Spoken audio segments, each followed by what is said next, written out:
Tonight, 5 people killed, 3 others kidnapped as gunmen attacked staff of West Africa Ceramics Company in Ajaokuta, Kogi State.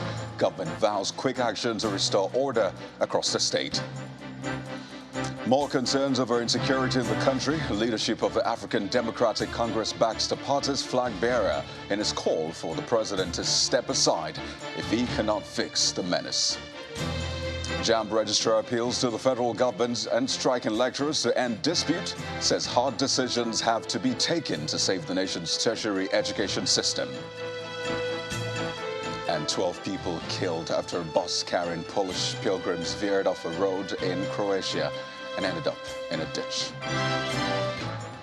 On Business News tonight, finance experts explore convergence of decentralized finance, centralized finance and traditional finance.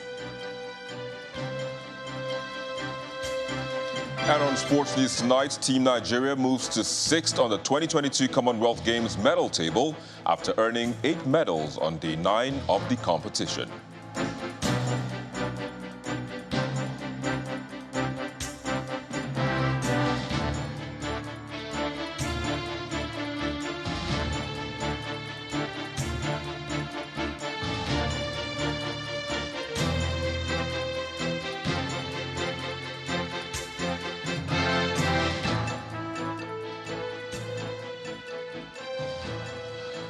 We begin tonight with yet another gruesome attack by gunmen in Kogi State, this time leading to the death of 3 employees of the West Africa Ceramics Company and 2 police inspectors in Ajaokuta.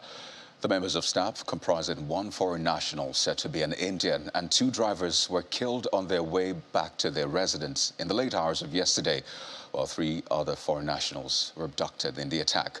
Well, this latest attack is coming a few days after 3 policemen and 5 vigilantes were ambushed and killed, and 3 teenage children kidnapped, all in Ajaokuta local government area of the state. That report in due course. Meanwhile, the Kogi State government says it is working with security agencies to restore order across the state. In a statement by the Commissioner for Information and Communications, Kingsley Fawo, the government explains that as a government that is accountable to the people, it will not spare any efforts in ensuring the safety of the residents. And regarding the recent kidnap of 3 teenage children, also in Ajaokuta local government area, the government said operations are on to ensure the children are rescued. It adds that the governor is personally coordinating the rescue efforts involving the security agencies and vigilante groups. And more security stories. 4 policemen have been killed in an attack by gunmen on the divisional police headquarters in Agua community in Oguta local government area of Imo State. The state police spokesperson, Mike Abatam, who confirmed the attack, says details are still sketchy, but information available reveals that the gunmen attacked the police station in the early hours of today. It killed 4 officers and torched some parts of the structure. He adds that investigation is ongoing to enable officers go after the culprit and bring them to justice. Let's now bring you more on our lead story on the attack of a staff of a ceramics company in Ajaokuta in Kogi State, where 5 of them were killed and 3 others abducted. This bus is owned by the Royal Ceramic Company Limited in Ajaokuta local government area of Kogi State. The bus, while conveying staff to their residence after the close of work, came under attack by some gunmen. 1 foreigner, 2 drivers of the company, and 2 police inspectors attached to them were killed, while 3 other foreigners were kidnapped. On a closer look, the coaster bus's windscreen is shattered with bullets, blood on the floor of the bus, and stains on the folded seats, ending the journey of the workers and the policemen. Efforts to speak with the management of the company proved abortive, as the security men at the gate said the management of the company is not disposed to speak. A visit to the Ajaokuta Steel Company Limited's medical center shows that no one is undergoing treatment. A nurse who did not want to speak on camera said 5 bodies brought there have been deposited at the mortuary. A relative of the deceased senior driver who was killed says his brother spoke to him shortly before the incident. I was to be with him yesterday, and I told him I couldn't make it. But inshallah, today in the morning, we'll be together. After speaking with him, just 2 hours interval, I now received a call. And there was an incident at Ajukuta. I said, what happened?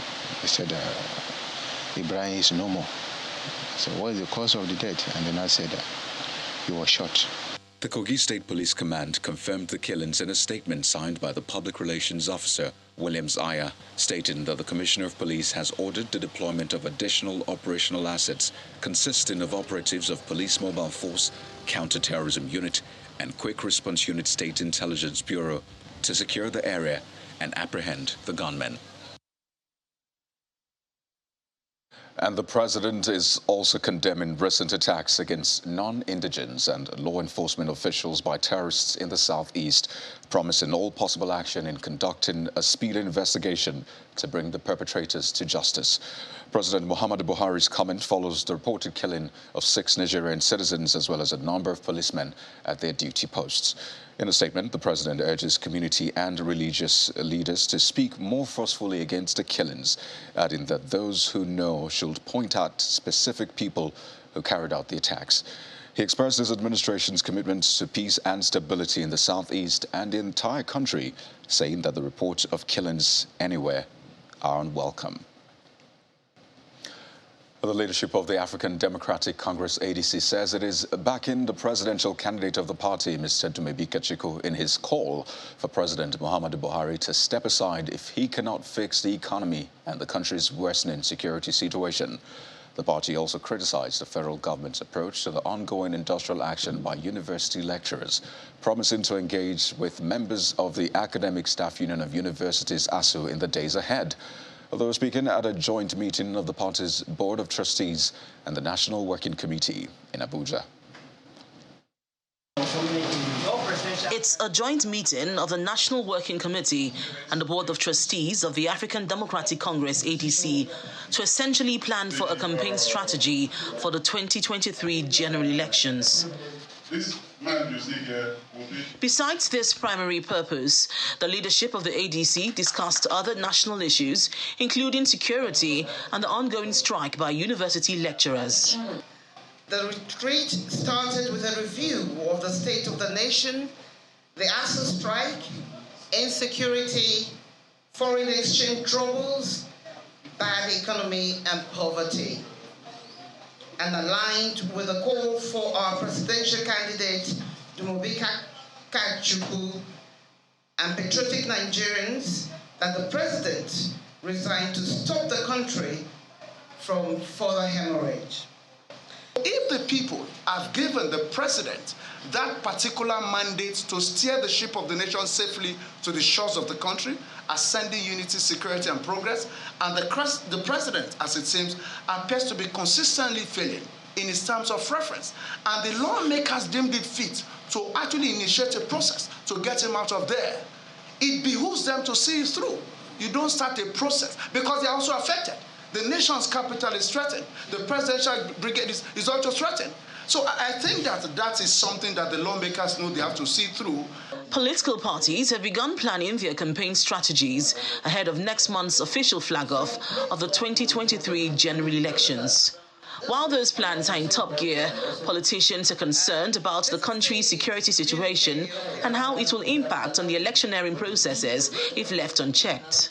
In 2019, some segments of the northeastern part of the country could not participate in the election because they were displaced. And because they were displaced and in IDP camps, there could not be voting in those areas. We are concerned as a party that the rising insecurity, especially at the state where the seat of power is, because whatever affects the seat of power affects the entire country. If Abuja is made to kowtow, Nigeria will actually go on our knees. Campaigns for the 2023 presidential and National Assembly elections are expected to officially kick off in September. Before the campaigns begin, the party is hoping that issues like insecurity, poor economy, and the ASU strike are resolved. Elsewhere, the vice presidential candidate of the ruling All Progressives Congress APC, Senator Cashew, has given assurances that insecurity, which has affected trade and commerce in the north, will soon be a thing of the past. Senator Shettima said this when he met northern businessmen and women under the umbrella of Arewa Traders Association in Abuja. He believes that Nigeria needs to be productive to have a prosperous economy. Traders in the north are the biggest economic casualties of the spate of insecurity in the country. And according to the vice presidential candidate of the ruling All Progressives Congress, APC, this is what is responsible for the astronomical increase in the price of food items and the continuous fall of the naira, as key agricultural products that are grown in the north cannot be done due to attacks by bandits. However, he assures them that it will soon be a thing of the past. I assure you will create the enabling environment for our business community to thrive.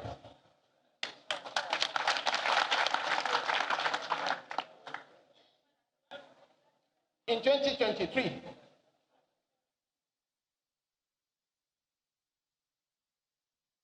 it's a threshold year for the nation, fundamentally because we need to elect a leader who serves the road.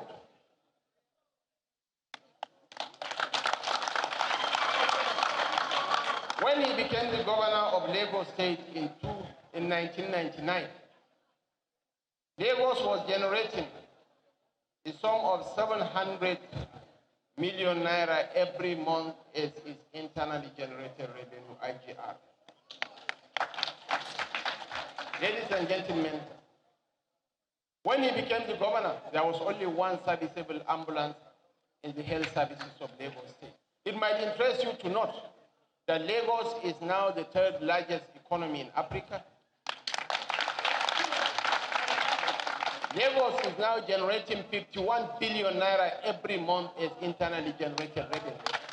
For the traders, they say they are more concerned with the leadership that can provide solutions to their challenges and not the religion or the tribe of such a leader. You see, religion does not trade in hunger. Religion does not trade in market. Religion does not trade in vehicles. Did you ever, in the history of this country, call Nigeria a passenger stand at the roadside and he said, where is Muslim vehicle or where is Christian vehicle? Journalists are asking, do you ever see that? No. And this nation have to move beyond ethnics, tribals, and religions. It is our fate. As the 2023 general elections draw near, the pertinent issues on the minds of these traders are security and the economy. They hope to see how the presidential candidates plan to address these issues during their campaigns. Dele Omoeni, Channels Television News. In part two, after the break, Kaduna residents lament high price of premium motor spirit as scarcity of a product persists in the state with pump price at 220 naira per litre. That's in a moment. Stay with us.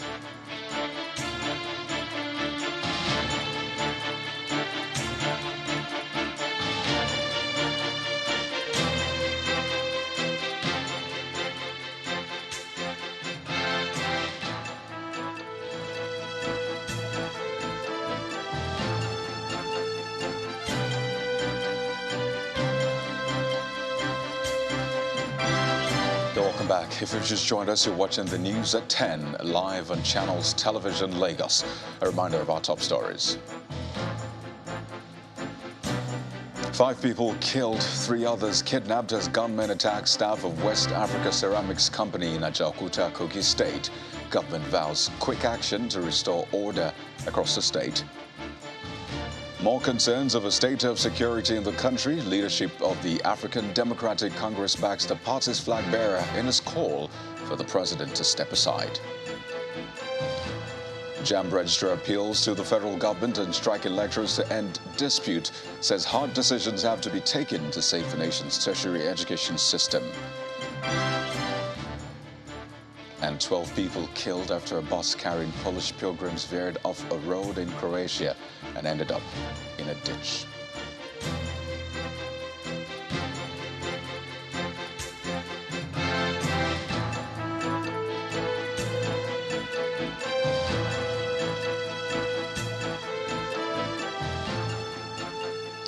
To education now, the Registrar of the Joint Admissions and Matriculations Board, JAMB, Professor Ishak Oloyede, is appealing to the Academic Staff Union of Universities, ASU, to sheathe its sword and come to a truce with the federal government over the ongoing strike. According to the JAMB Registrar, both parties will have to take hard decisions if the situation is to be avoided in the future. He said this during a tour of some centers in Lagos where JAMB's mop-up Unified Tertiary Matriculation Examination held. Some students undergoing biometric identification at some of the centers scheduled to hold a joint admissions and matriculation board mop-up Unified Tertiary Matriculation Examination in Lagos. These candidates include those who could not participate in the recently held examinations in June and July 2022 owing to some genuine complaints.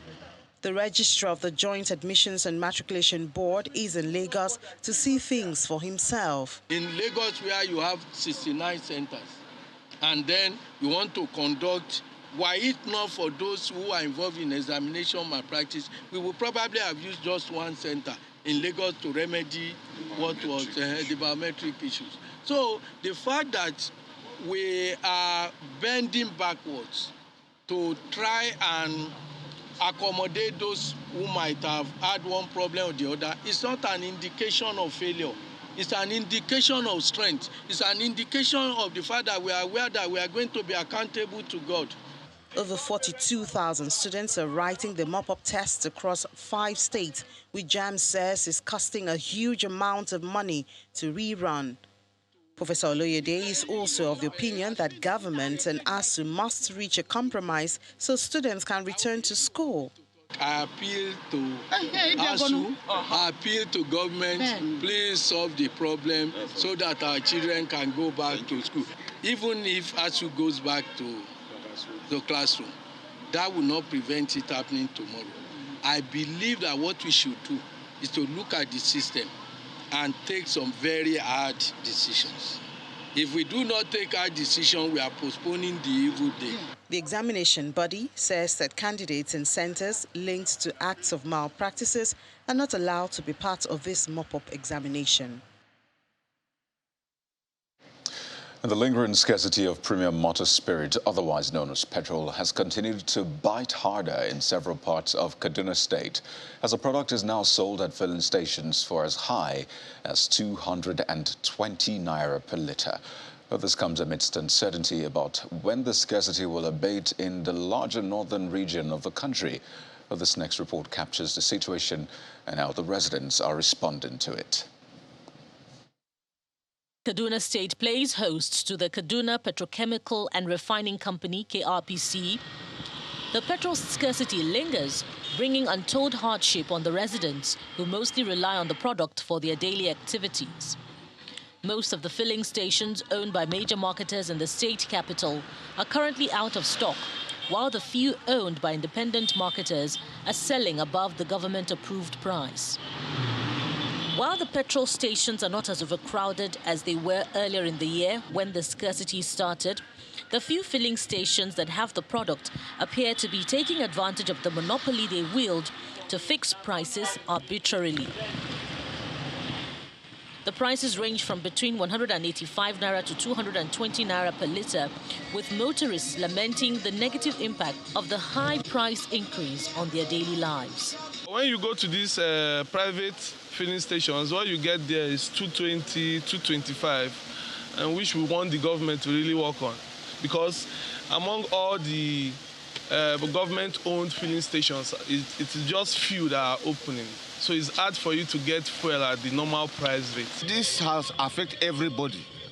I personally, if you have a business today in 5 years back that you are operating, you find out that the business is not increasing, rather the business has collapsed due to the high ship of raw materials because of the high rate of transportations. On their part, the independent petroleum marketers attribute the rather high increase in the price range of the product to, among other things, limited supply and cost of transportation from Lagos to Kaduna. We try to be a little bit curious to ask them why they sell at that amount. And what we were told is the shipment of this product from Lagos down to Kaduna will cost them about 178 naira per litre. And then consider the price of diesel, as at the time this product is being sold for 165. So at 165, the price of diesel then was probably around 250 or even below. We started with that.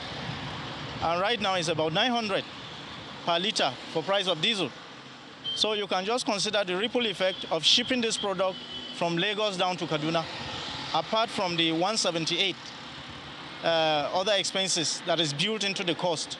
The fuel scarcity in Kaduna State persists despite assurances by the federal government to address the situation. To healthcare now, the Katsina state government is concerned over the steady decline in the number of doctors by almost 50% over the last 1.5 years.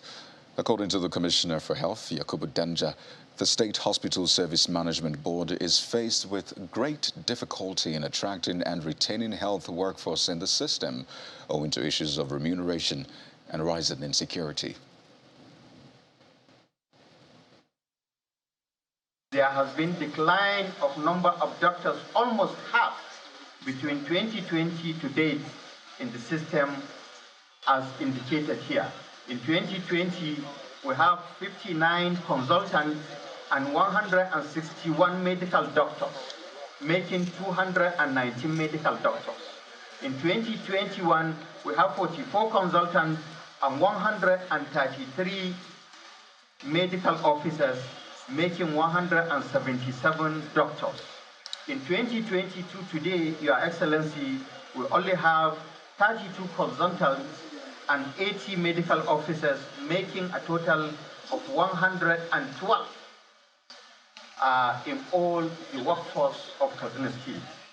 This is attributed to insufficient number of skilled health workers force to cope with the increasing demand of healthcare in the state, which is caused by some security challenges in some local governments. In Borno State, the Victims Support Fund has provided assistance to many households to ensure the relocation of internally displaced persons to their ancestral homes.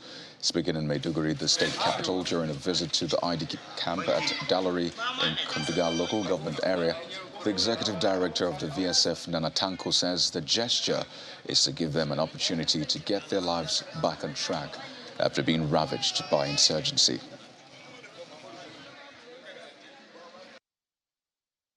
The stories you hear of the camps are not exactly encouraging. So in the view of the chairman, if there are communities that are secure, it is good to support people to go back. And in the Borno State presentation to the chairman of the Victim Support Fund, they made it clear that all the communities they are taking people back to are communities where they already have people. They had taken people back to for the last 3 to 1 year, and they have been stable. It is on the basis of that that we supported, okay, we will support the government to take those people back. Our support is made up of a total of 1.6 billion naira, and that is made up of 2 major components. There is a cash support that is mainly going to the IDPs to support their means of livelihood, which means that is money they are supposed to put into something for sustainability. Rather than be waiting for food to be given to them, people should go back and start their means of livelihood, whether it's farming, whether it's trading. That particular money, we are giving them in 2 phases, which means we are giving them a 50% now as they go back, And then as they settle down, we are also working with them in the choice of the businesses or the activities that they want to do. And we are monitoring and supporting them in the activity itself. Into foreign affairs matters, the Chief of Staff to the President, Professor Ibrahim Gambari, says it is worrying that Africa does not have a common front on the Russian invasion of Ukraine. Speaking at the annual lecture of the Association of Foreign Relations Professionals in Abuja, he explains that Africa lost an opportunity to make herself relevant on the issue of peace and international security. Professor Gambari, who is a chairman of the occasion, makes a case for a peaceful resolution of the issues responsible for the war. This is the 4th edition of the annual conference of the Association of Foreign Relations Professionals of Nigeria, as well as members of the diplomatic corps. They are brainstorming on the foreign policy agenda for Nigeria. The association consists of career diplomats, scholars and researchers in international relations. And as expected, the Russian invasion of Ukraine dominated the conversation here, especially as it affects Africa. This is deeply troubling to us. Africa's response to the war has been very divided, with some countries voting in favor of the United Nations General Assembly's resolution at the onset of the war, while others were opposed, others abstained, and there are others that simply absented themselves from the proceedings. It is important for Africa and our continental organization to speak with one voice. We don't see war as an opportunity to take advantage of some need to sell more gas or to send more oil. But war in its totality is a threat to international peace and security. This war is not only a threat, but a violation of international peace and security and must be stopped. And all efforts must be made to bring the war to an end. And one of the legacies that Muhammadu Buhari's administration want to leave is our commitment to free and fair elections so that the votes of Nigerians will count, because it's only when people choose the government that they want freely that we can have peace and development. The total land mass of Ukraine is 604,000 square kilometers, which is 2% of Africa's 30 million square kilometers. The total population of Ukraine is 40 million. It's 3% of Africa's 1.3 billion. Yet when Russia attacks Ukraine, Africa cannot feed itself with wheat, and African leaders have to negotiate a corridor for wheat for Africans to eat. It is something for us as Africans to think about. The guest lecturer, who is the Director General of the Nigerian Institute of International Affairs, delves into how the war affects geopolitics across continents and what options are available for Nigeria and Africa in general. The ability of Africa to make use of whatever opportunities there are for re-engagement and recalibration, but also, more importantly, for Africa to re-engage the global order will depend on the extent to which Africa can exercise its own sovereignty, can exercise its own autonomy of action, and exercise its self-determination in these matters. The conclusion among these professionals is that the war needs to be brought to an end, and Africa, as the beautiful bride in this instance, should deploy multilateralism, bloc politics, and coalition building to engage the superpowers.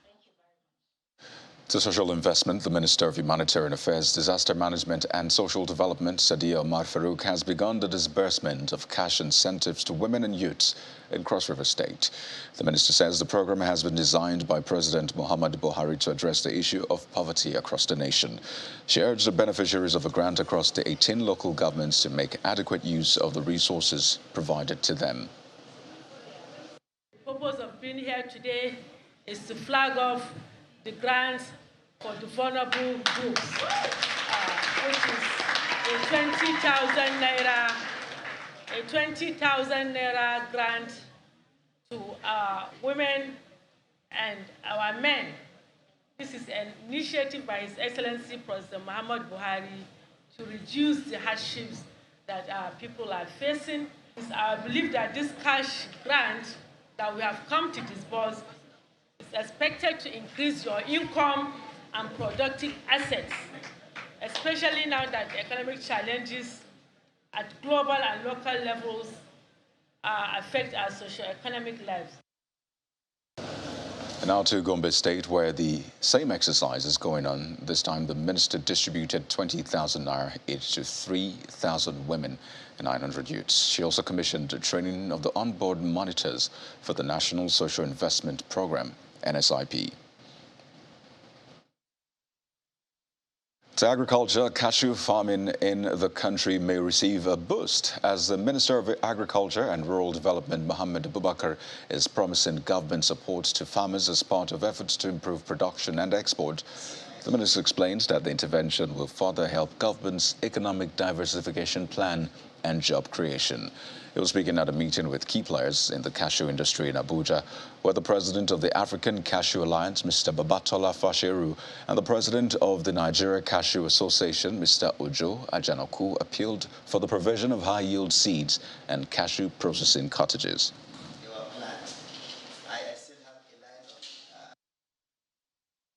The ministry is really always looking forward to collaboration with all the different subsectors of agriculture, because that is what comes together, like I said earlier, to make the big picture. And the cashew subsector is not left out. We will be very happy, as we have been working with you, to even up the scale, and especially if something of this size is coming to Nigeria, I think it's going to improve on so much, not just on cashew. Somebody might come in for the cashew conference and then maybe see an opportunity to invest in other sectors of the agriculture.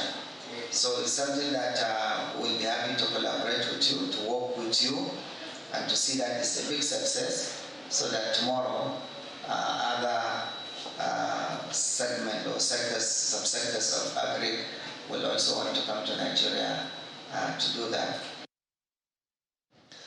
In Ogun State, Governor Dakwa Abiodun is promising residents of more development, especially critical infrastructure, to fast-track socio-economic growth. He made the pledge in Abeokuta, the state capital, while addressing members of the Abeokuta Club at the grand finale of the 50th anniversary of the establishment of the club.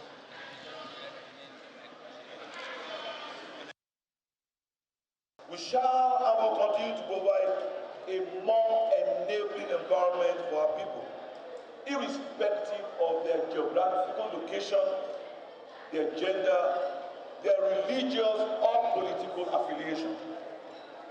Let me also assure you that, and again, that no part of this state will be developed at the expense of another part.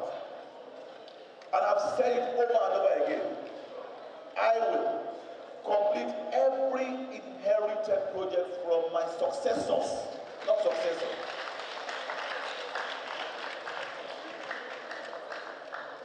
However, Abeokuta, the capital city, which is not contestable, will continue to be given the due and recognized attention as the state capital and the seat of government. We must continue to work as one united people towards achieving unity and bringing continued development to Ogun State and to Abeokuta in particular.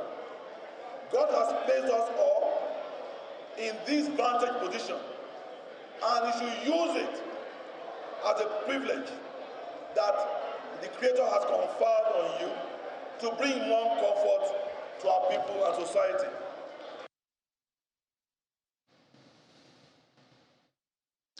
The federal government says its plan to develop the nation's inland dry ports is still very much on course.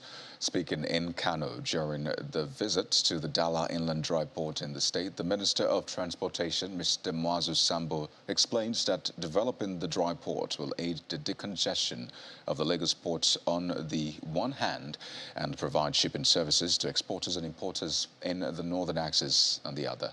Meanwhile, the Kano state government is hopeful that the port will expand shipping activities in the hinterlands. Officials of the Federal Ministry of Transportation, led by the Minister Mwazu Sambo, the Deputy Governor of Kano State, Yusuf Gawuna, and other stakeholders, arrived at Dala Inland Dry Port in Kano State. After that, the minister and his team are taking on a tour of the facility. At some point, the managing director of the Nigerian Railway Corporation also briefs the minister on the nexus between the corporation and the inland dry port.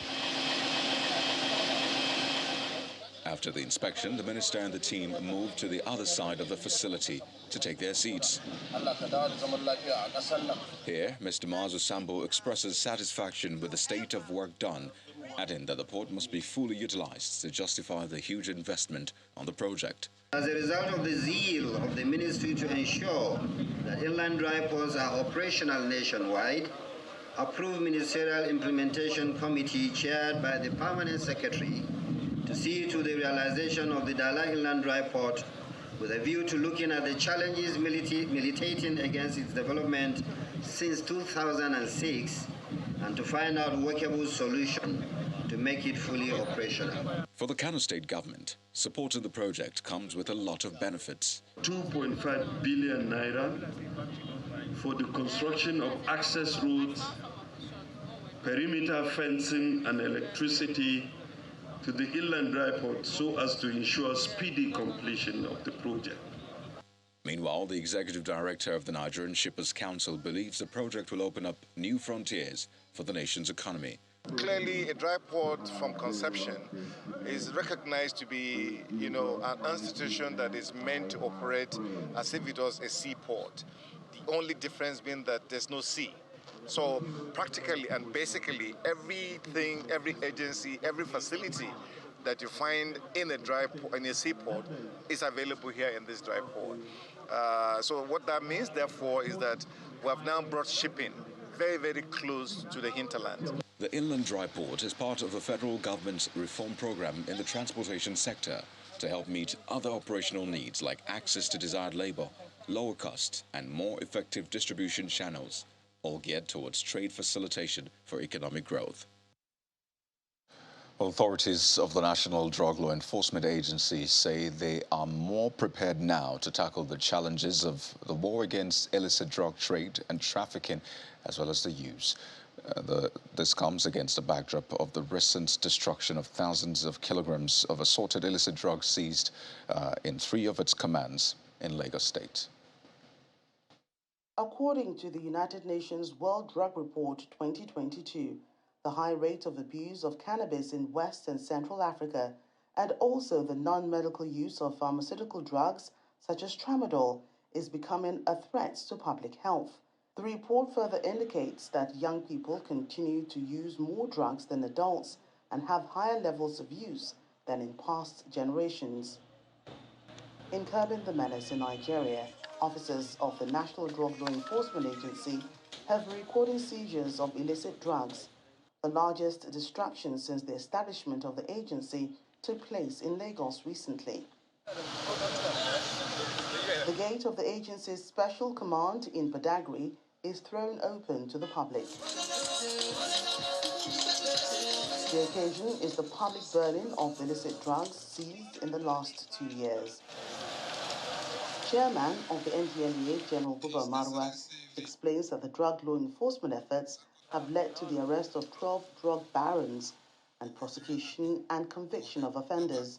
Since January last year, we have arrested over 17,000 drug offenders, of which 2,369 have been convicted in court.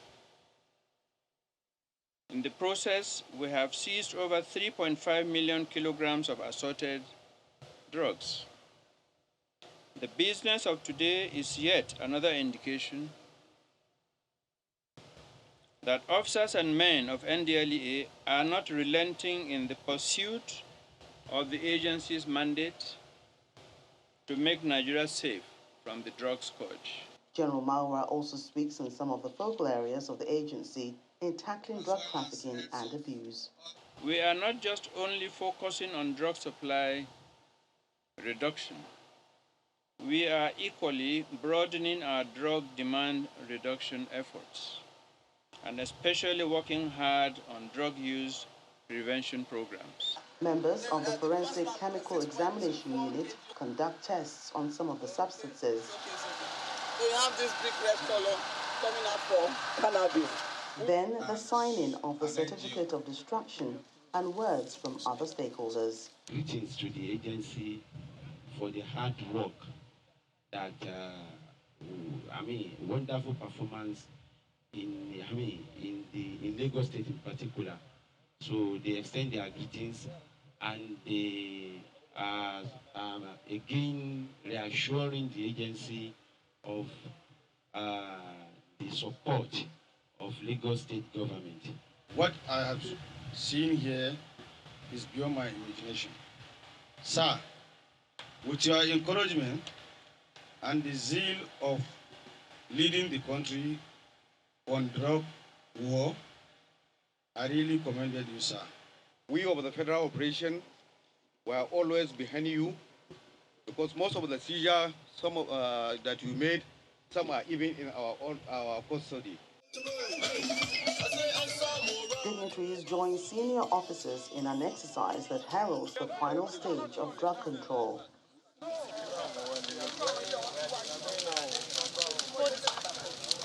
What about the distance? This exercise, no doubt, has taken out over 560,000 kilograms of illicit drugs from circulation in Lagos and other states across the country. Diana, Ajay, and any. And now for the latest business stories on the news at 10, here's Teniola Shobowali.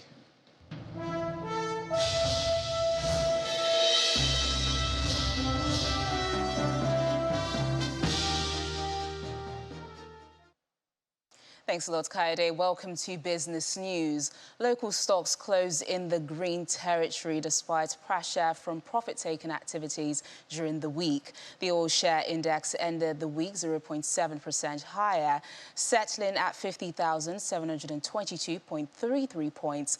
Gains in MTN Nigeria, Boa Foods, Zenith Bank, Stanbic and WAPCO spurred the weekly gain. Based on the preceding, the year-to-date return settled at 18.7%.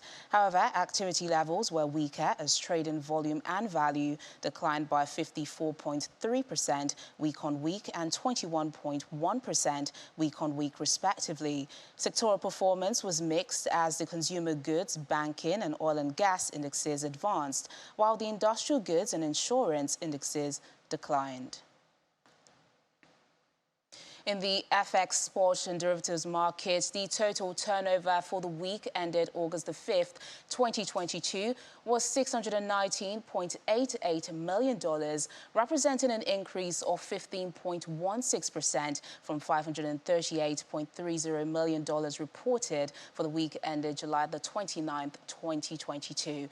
The week-on-week increase in total turnover was driven by the 13.03% and 27.37% increases in FX spot and FX derivatives turnovers, respectively. In the FX spot market, the total value of transactions for the week ended August the 5th, 2022 was $518.30 million, representing an increase of 13.03% from the value of transactions executed in the week ended July the 29th, 2022. which was 458.55 million for the week ended August the 5th, 2022. The average Nigerian autonomous foreign exchange fixing rate was 426 naira 41 kobo compared to 425 naira 45 kobo recorded in the week ended July the 29th, 2022, representing a depreciation of the naira against the US dollar by 0.23%. And the Economic and Financial Crimes Commission, the EFCC, says it will arrest foreign currency traders found to be hoarding the dollar after a plunge in the country's currency last month. The commission called foreign exchange dealers to a meeting in a bid to end brazen foreign exchange speculation that's causing a run on the value of the naira.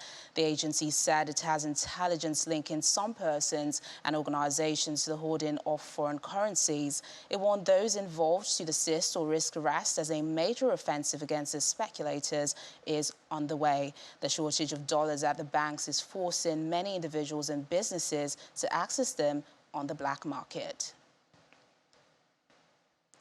And with the emergence of decentralized finance, stakeholders in the blockchain industry believe a disruption is coming for traditional and centralized finance.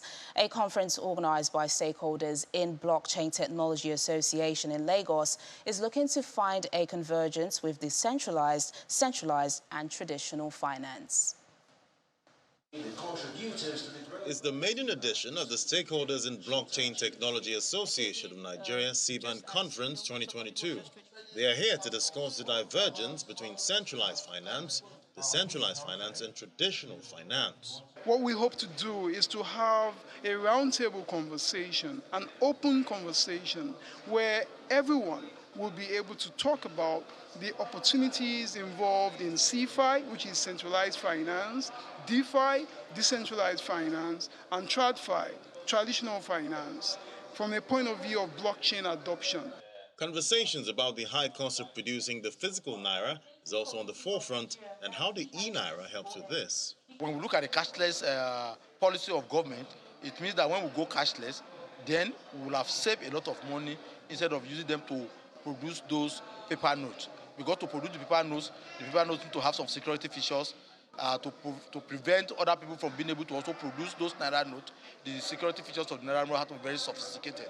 But this becomes very irrelevant if we have to now have e-naira. Regulation is another issue plaguing the crypto industry. I understand the concerns of the regulatory bodies, but I don't think the best way is to make people see it as a way to scare them away at some point, but to also come to events like this and also meet key players like us and some other person, like myself and some other person, to say, oh, what's the way forward? Because some persons are doing this the wrong way, and this is because they don't have the right understanding. It's not a get-rich-quick scheme.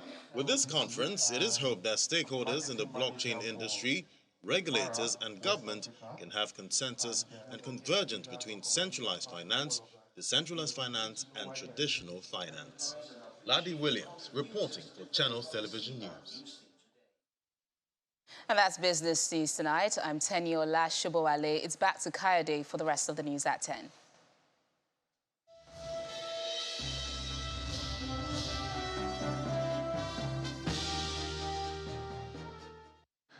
Well, thanks a lot, Teniola. Let's switch gears now for some sports news on the news at 10 with Victor Matthias. Well, some cheering news from Team Nigeria at the Commonwealth Games.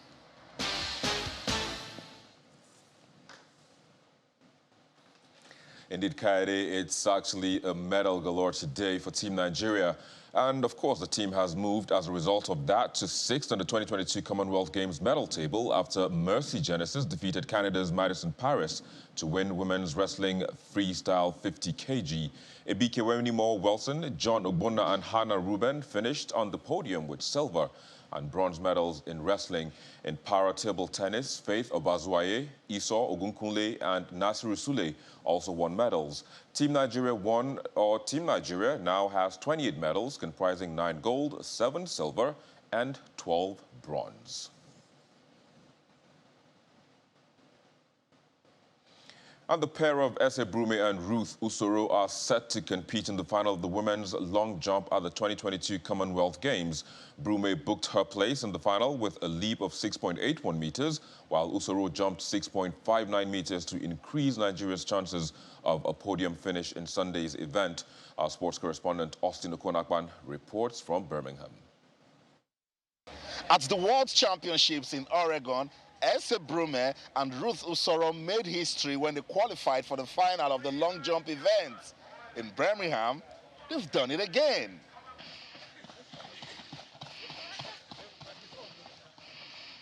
Ask me to show you a consistent Nigerian athlete who can medal at any competition, and I'll point to Ese Brume. Brume won gold at the 2014 Commonwealth Games. She missed the 2018 edition, but went on to win bronze at the 2019 World Championships and another at the Tokyo Olympics. Recently, she won a silver medal at the World Championships in Oregon. Is Commonwealth a sure goal? Sure. God did not let his children down. Of course. This is the way we evangelize. See how perfect it is in my head. Always cheerful and a hard worker, she is determined to keep winning. Ruth Usoro is a medal prospect for Team Nigeria. Open in front of you. Open in front of you.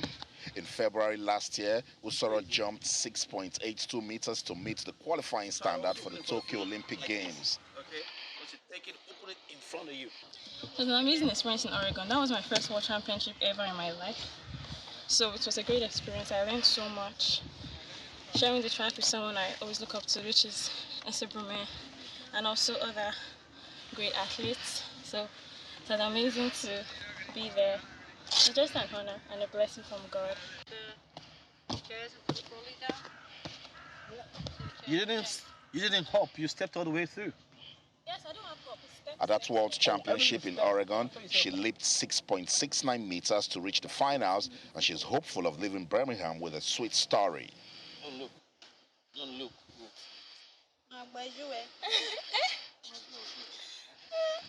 Ese Brume and Ruth Usoro are sure medal hopefuls for Team Nigeria. With Brume's consistency and Usoro's determination, they can produce a double delight on Sunday. From the Alexander Stadium in Birmingham, Austin Okonakpan, Channels Television News. Indeed, Nigerians will be hoping for that double delight. But moving on, Nigerian Professional Football League campaigners Remo Stars have confirmed Daniel Ogunmodede as their new head coach for the 2022-2023 season. Ogunmodede replaced Benga Ogunbote, who left the club at the end of last season. Remo Stars will be representing Nigeria in this season's CAF Confederations Cup after finishing third on the table. In the English Premier League, record signing Darwin Núñez came off the bench to score one and create another as Liverpool twice came from behind to salvage a point at newly promoted Fulham. Jorginho's first half penalty was enough to earn Chelsea a first win at Everton since 2017 with a 1-0 victory at Goodison Park. Tottenham Hotspur came from a goal down to get their campaign off to a flying start. AFC Bournemouth marked their return to the elite division with a confident victory over Aston Villa at the Vitality Stadium. Leeds United's soft reboot under manager Jesse March got off to a winning start at Ellen Road.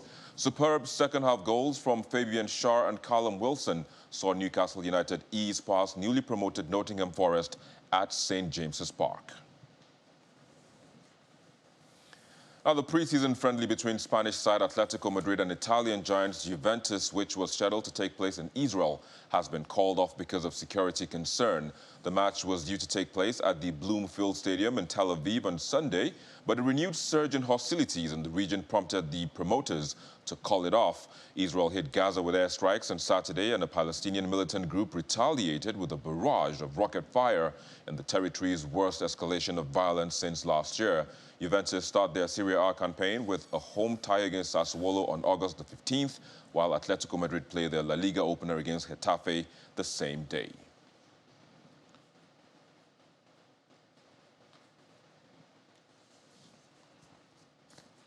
Well, that's a wrap on sports news. Kaede, it's certainly enjoying the gold rush or the medal rush at the Commonwealth Games, and I'm sure you are as well.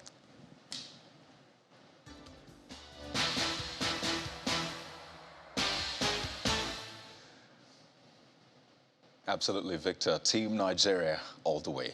Also the foreign scene now, where presidential candidates in Kenya have made one last pitch to woo voters, and in months of intense campaigning ahead of the August 9th general election. The Deputy President, William Ruto, who has fallen out with President Uhuru Kenyatta, says he will reduce borrowing and stimulate small enterprises to help drive growth and generate revenues. Meanwhile, veteran opposition leader Raila Odinga, who is President Kenyatta's preferred successor, pledges to renegotiate terms for foreign debt to lengthen its maturity and free up cash to fund social interventions and development.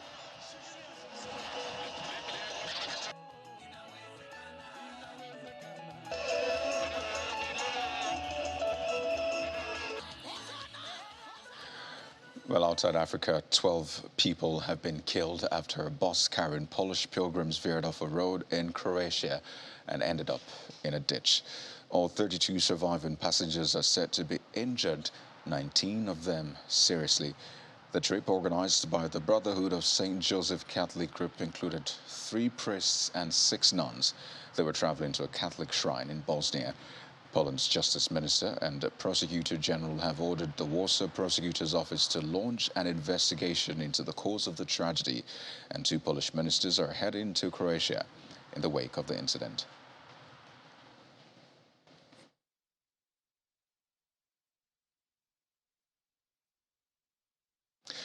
And the main news again.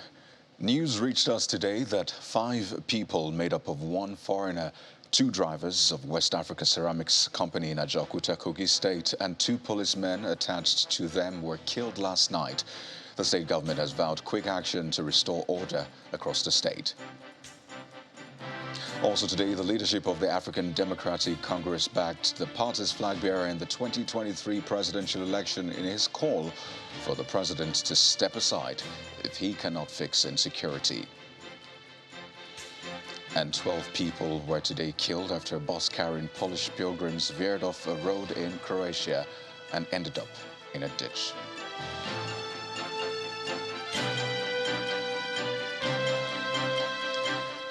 And that's the news at 10 for tonight, everyone. Many thanks for watching. I'm Kayode Okikulu.